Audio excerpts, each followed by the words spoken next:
పర్లేదు, బిర్యానీ అయితే బాగానే ఉంది. 10కి మనం 8 ఇద్దాం రేటింగ్. ఫుడ్ మాత్రం క్వాంటిటీ మాత్రం బాగుంది. నేను మా ఫ్రెండ్ కలిసి పెట్టుకున్నాం బిర్యానీ. కాస్ట్ 350లో వచ్చేసింది. వర్త్ ఏ ప్రైస్ అయితే అంతే బాగానే అనిపించింది, కానీ ప్యాకింగ్ కొంచెం బెటర్గా చేసుకుంటే బాగుండేది. లెగ్ పీస్ బిర్యానీ క్వాంటిటీ మొత్తం పీస్ కూడా బాగుంది, అన్నీ పర్ఫెక్ట్ ఉన్నాయి.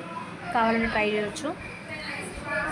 ఇక తిన్న తర్వాత కాంప్లిమెంటరీ ఏదో ఒకటి ఉండాలి కాబట్టి జ్యూస్కి వెళ్ళిపోయినాం. ఇంకా జ్యూస్ తర్వాత హాస్టల్లో సేమియా పెడితే సేమియా కూడా తినేసినాం.